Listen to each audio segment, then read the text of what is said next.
مسوا کو بس داڑھی سے لے کر مسواک تک ایسے قید کر دیا۔ وہ اتنی عظیم ہستی جس نے کائنات کے ہر فرد کے اوپر یہ احسان کیا کہ اس کو عظمت تخلیق سے آگاہی دی اور اس کو یہ آشکار کیا کہ تجھے رب نے کیسے جوہر تخلیق سے بنایا ہے۔ تیری حدود و قیود کوئی نہیں، تیری کوششیں کاوشیں کوئی نہیں، تو لامتناہی قوتوں کا مالک ہے، کیونکہ رب نے تجھے احسن تقویم پر بنایا ہے۔ وہ یہ دے کے احسان کر رہا ہے اور ہم کہہ رہے ہیں کہ نہیں، داڑھی سے مسواک ساری ظاہری چیزیں، یہ تو کوئی بہروپیہ بھی کر سکتا ہے، یہ تو کوئی بھیس بھرنے والا بھی کر سکتا ہے، یہ تو کوئی دھوکہ دینے والا بھی کر سکتا ہے، یہ تو کوئی چال چلنے والا بھی کر سکتا ہے، یہ تو کوئی ہندو بھی بھیس ڈال سکتا ہے، یہ تو کوئی عیسائی بھی حلیہ بنا سکتا ہے۔ کوئی بھی یہ حلیہ بنا لے، ہم اس کے پیچھے چل پڑیں گے کہ یہ تو اسوہ رسول پہ قائم ہے۔ نہیں، یہ ان بچوں کی غلطی نہیں تھی، یہ ممبر رسول پر بیٹھنے والے لوگوں کی غلطی ہے کہ ہم اپنے بچوں کو آج تک اسوہ رسول صحیح سمجھا ہی نہیں سکے۔ ہم آج تک اپنے بچوں کو بتا نہیں سکے نبی نے عطا کیا کیا ہے انسان۔ حاضرین محترم، آج اور طریقے سے حضور کی ذات کو بیان کرنے جا رہا ہوں۔ آج تک آپ نے معجزات دیکھے ہوں گے، سنے ہوں گے، ان کا بیان سنا ہوگا، ان پر ویلیں اور نقدی نچھاور کی ہوگی، لیکن آج میں آپ کو صورت انسانی میں کمال انسانی صورت محمد صلی اللہ علیہ وآلہ وسلم بیان کرنے آیا ہوں۔ حاضرین محترم، میرا نبی بشروں کا سردار ہے، فخر انسانیت ہے۔ ہم آج محنت کرتے ہیں، کوشش کرتے ہیں، ہمیں کامیابی مل جائے، ہمارا رزق بڑھ جائے، ہماری فصل اچھی ہو جائے، ہمارے بیٹوں کی شادی ہو جائے، ہمارے بیٹوں کا مستقبل روشن ہو جائے، ہمارے گھر میں روشنی آ جائے، ہماری جیب بھاری ہو جائے۔ نبی نے زندگی کیسے گزاری ہے؟ اصل بات تو یہ ہے، کیا یہ کامیابی ہے جو ہم سمجھتے ہیں؟ کیا یہ انسانیت کا مقتضا ہے جو ہم سمجھتے ہیں؟ کیا یہ انسانیت کی چاہت ہونی چاہیے جو ہم سمجھتے ہیں؟ دیکھنا پڑے گا، جس کے سر پہ رب نے کونین کی بادشاہت کا تاج رکھا ہے، اس نے زندگی گزاری کیسے؟ بھئی پیدا ہوا تو یتیم، باپ کا سایہ نہیں، 6 سال کا ہوا تو ماں رخصت ہو گئی، 8 سال کے ہوئے تو دادا بھی، جن کے گھر میں پرورش پا رہے تھے وہ بھی اللہ کو پیارے ہو گئے، پھر چاچے کے گھر میں، پھر وہ بچپن کے دن ہیں اور وہ لمبے لمبے تجارت کے سفر ہیں۔ بچپنے میں میرا نبی اپنے چچا کے ساتھ تجارت کے سفر میں جا رہا ہے، وہ مشکل زندگی، وہاں دھوپ بھی ہے، وہاں پیاس بھی ہے، کھانا کہاں پہ، پینا کہاں پہ، رات کہاں پہ، دن کہاں پہ، اور وہ پیدل کے سفر، وہ لمبے لمبے سفر۔ حاضرین محترم، اس کے بعد وہ جوانی آتی ہے، وہ لڑکپن آتا ہے۔ میرے آقا کی مشقتوں میں کمی نہیں آتی، کبھی بکریوں کا ریوڑ لے کے میرا نبی اپنی کم سنی کے اندر وہ ان کی پرورش کے لیے نکلا ہوا ہے، کہیں دھوپ کی پرواہ نہیں، کہیں مشقتوں کی پرواہ نہیں، کبھی سختی کی پرواہ نہیں۔ کبھی گلہ کیا تمہارے نبی نے کہ میں نے اتنی مشکل گزاری؟ میرے ساتھ بچپن میں قدرت نے کوئی ناانصافی کی، لوگوں کو ماں باپ ملے ہوئے تھے، مجھے ماں باپ نہیں ملے، مجھ سے تو دادا چھین لیا۔ میرا نبی ہر مصیبت کا، ہر پریشانی کا، ہر دکھ کا مقابلہ کیے کھڑا ہے۔ کتنا وسیع قلب ہے لوگوں، ہر غم، ہر دکھ، ہر مشکل، ہر پریشانی سہتا جاتا ہے، لیکن نبی ثابت قدم ہے۔ اور جب نعرہ توحید لگایا، جب لوگوں کو ایک رب کی طرف، رب کا حکم ہو گیا، اس کے بعد وہ جو اپنے تھے وہ پرائے ہو گئے، جو دوست تھے وہ دشمن ہو گئے، جو اچھے تھے وہ ظالم ہو گئے۔ کہنے لگے نہیں، یہ ایک خدا کے دعوے سے ہٹ جاؤ، ہمارے خداؤں کی تکفیر نہ کرو، یہ ہمارے خدا بڑے اچھے، بڑے سچے، ہم ان کے وفادار، تم بتاؤ کیا چاہیے تمہیں؟ مال چاہیے، ہم دیتے ہیں۔ عورتیں چاہیے، ہم دے سرداری چاہیے ہم دے لوگوں لالچ دیا، ایسا لالچ ہے تمہیں کیا کوئی لالچ دے گا؟ حاضرین محترم میرے نبی کو لالچ دیا، 9 قبیلوں کے بڑے سرداروں نے آ کے آپ دعوی نبوت سے پیچھے ہٹ جائیں، ایک اندیکھے خدا کی تبلیغ ختم کر دیں، ہمارے خداؤں کی تکفیر نہ کریں، ہم آپ کو 9 کے 9 قبیلوں کی سرداری یعنی پورے عرب کی بادشاہت دیتے ہیں، آپ صرف اور صرف ہمارے خداؤں کے خلاف نہ جائیں، ہم آپ کو اپنے قبیلے کی جو بہترین اور خوبصورت ترین خواتین ہیں وہ آپ کے نکاح میں دیتے ہیں، ہم آپ کو سونے میں تول دیتے ہیں، ہم آپ کو چاندی میں تول دیتے ہیں۔ حاضرین محترم ہم زربخت کو کم خواب و اطلس کے خان دیتے ہیں، آپ کو زر و جواہر دیتے ہیں، آپ کو قیمتی ضرور دیتے ہیں، جو زندگی کی آسائشات ہیں آپ کے قدموں میں ڈھیر کرتے ہیں، بس اس ایک سچے خدا کے وہ جو نام لیتے ہیں آپ اس سے ایک قدم پیچھے ہٹ جائیں۔ اور ہم تو کامیابی یہی تو سمجھتے ہیں کہ کامیابی یہی ہے کہ مال اچھا ہو جائے، زمین اچھی ہو جائے، محل بن جائے، گھر ہے، کچی چھت ہے پکی ہو جائے، پکی ہے تو لینٹر پڑ جائے، لینٹر ہے تو اوپر 2 منزلہ ہو جائے، میرا 10 مرلے کا گھر ہے، میرے پاس 2 کنال کا ہو جائے، کوٹھی ہو جائے، جس کے پاس 2 کنال کی ہے وہ کہتا ہے 1 لاہور میں ہو جائے، جس کے پاس لاہور میں ہے وہ کہتا ہے اسلام آباد میں، جس کے پاس اسلام آباد میں بھی ہے وہ کہتا ہے دبئی چیپ چھوٹا جا کوئی فلیٹ ہو گیا۔ اور میرا آقا میرا نبی انسانوں کا سردار، انسانوں کو عزت دینے والا، انسانوں کو زندگی کا طریق سکھانے والا، وہ حق پہ کھڑے ہو کے کہتا ہے مجھے نہیں چاہیے،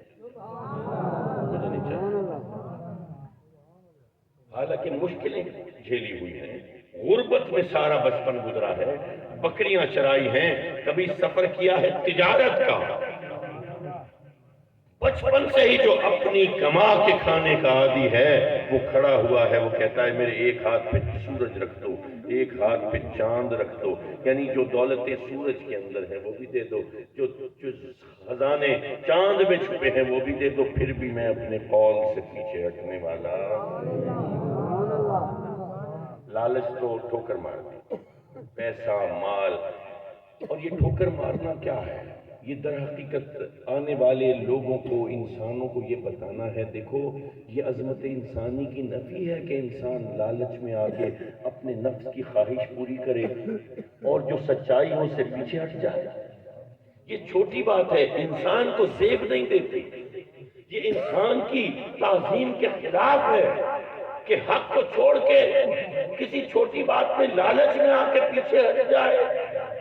چند پیسوں کے سکے لے کے سمجھتا یہ ہے ووٹ اس کو ڈالنا ہے اس کو ڈالا ہے، اپنے زمین کو بیچ دے۔ تمہارا نبی بتا رہا ہے یہ نہ کرنا، حق کے ساتھ کھڑے رہنا، یہ نفس کے پجاری نہ بننا۔ یہ تو جانور ایسا کرتے ہیں، یہ تو کتے ایسا کرتے ہیں، وہ قابو نہیں کر پاتے، وہ اپنے نفس کی خواہش پر کنٹرول نہیں کر پاتے۔ وہ کہہ رہا ہے، انسانیت کو بتا رہا ہے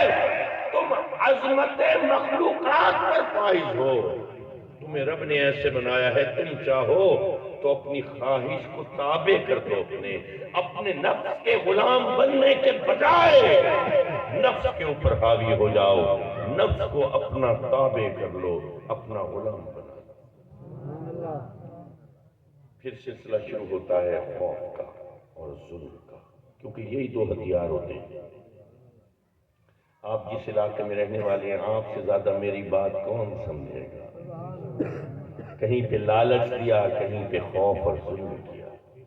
اپنی بات منوانے کے لیے جو طاقتور ہوتا ہے، جو خدا بننے کی کوشش کرتا ہے، نمرود و شداد نے یہ کیا، ایک فرعون نہیں سارے فرعین نے یہی تو کیا ہے۔ حضرت موسیٰ کا دور یاد کرو، جب اس کو بتایا گیا کہ 1 سال ایک بچہ پیدا ہوگا جو تیری سلطنت کو تہس نہس کر دے گا،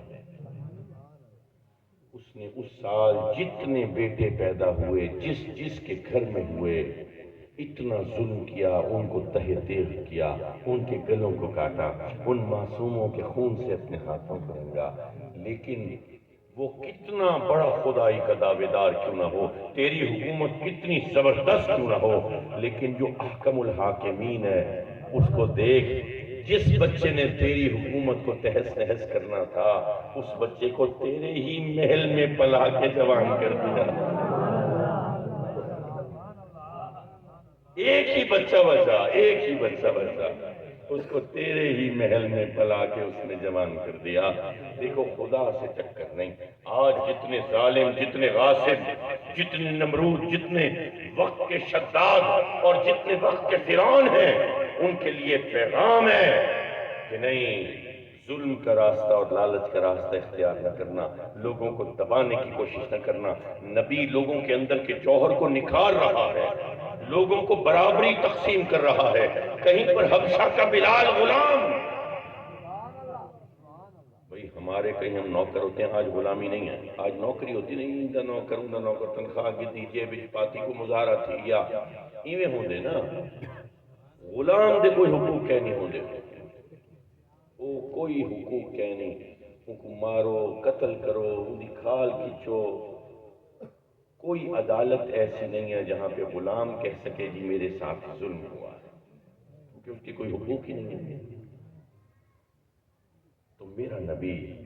جو کائنات کا بادشاہ ہے، جو بہترین نسب میں پیدا کیا گیا ہے، جو والی کعبہ سردار عرب سید عبد المطلب کا پوتا ہے، وہ رات کے اندھیرے میں جاتا ہے حبشی غلام کے پاس اور کہتا ہے تو سو جا، رو مت، آنسو پوچھتا ہے، رو مت، تیرا کام میں کرتا ہوں۔ ہے کسی سردار میں ایسا ظرف آج کے وڈیرے میں؟ کسی غریب کے گھر آئے، اس کے آنسو پوچھے، اس کو کہے اچھا تو جا، تو سو، یہ پانی میں لگا دوں گا؟ نہیں، میرے تو کپڑے گیلے ہو جائیں گے، میرے تو کیچڑ آ جائے گا، میں نے تو کبھی کام کیا نہیں، میرے تو ہاتھ نرم ہیں، میرے تو ہاتھوں میں چھالے پڑ جائیں گے، میں تو سردار کا بیٹا، میں تو گودا، میں تو وڈیرا، میں کروں؟ میری تو یہ بے توقیری ہو جائے گی کہ میرے اتنے خادم غلام ہوں، اور ادھر سرداروں کا سردار، نبیوں کا امام، رسولوں میں سب سے بڑا، عظمت والا، وہ غلام کو سلا کے غلام کا کام کرے۔ لوگوں، اس لیے کہ وہ لوگوں کو ایک نگاہ سے دیکھ رہا ہے، وہ غلام کو بھی توقیر انسانی پہ دیکھتا ہے، وہ آقا کو بھی توقیر انسانی پہ دیکھتا ہے، آقا کو ظلم سے روک کے وہ بتاتا ہے کہ ظلم سے رک جانا یہ تیری توقیر ہے، اور جو غلام ہے اس کو کہہ رہا ہے ظلم سہنا نہیں ہے، ظلم کے خلاف کھڑے ہونا۔ بعض لوگ یہ سمجھتے ہیں، میں ایک جگہ یہ بات کر رہا تھا تو انہوں نے کہا کہ ہمیں یہی سکھایا گیا ہے کہ ان اللہ مع الصابرین، جب کوئی ظلم کرتا ہے ہم پر، جب کوئی جبر کرتا ہے ہم پر، جب کوئی سخت ہاتھ رکھتا ہے ہم پر، جب کوئی خوف کا تیر چلاتا ہے ہم پر، تو ہمیں یہی بتایا گیا کہ بس چپ ہو جاؤ، یہ ہو جاؤ، خاموش ہو جاؤ، کوئی نہیں، یہ بڑا ہے، یہ زیادہ نقصان پہنچائے گا، اور ان اللہ مع الصابرین، اللہ صبر کرنے والوں کے ساتھ ہے، تو صبر کرو۔ لوگوں، صبر کا یہ معنی غلط ہے، صبر کا یہ مفہوم بالکل غلط ہے۔ صبر کا مطلب یہ ہے کہ ظالم کے خلاف کھڑے ہو جاؤ، ظالم کے خلاف ڈٹ جاؤ، حق کے ساتھ چل پڑو، پیچھے نہ ہٹو، پھر جب وہ ظلم کرے، پھر جب وہ تمہیں پریشان کرے، پھر جب وہ تمہیں لہو لہان کرے، پھر جب وہ تمہاری املاک چھین لے، پھر جب وہ تمہیں بھوک میں مبتلا کرے، پھر جب وہ تمہیں جانوں سے کھیلنا شروع کرے، تو جب تک تمہیں اللہ فتح نہ دے دے، یا موت آ جائے یا فتح آ جائے، ظلم کے خلاف کھڑے ہونے سے لے کر جب تک موت آئے یا فتح آئے، اس دورانیے کو کہتے ہیں صبر۔ اس دورانیے نہیں، ظالم کے آگے سر جھکانا نہیں، ظالم کے آگے بندگی میں کھڑے ہو جانا نہیں،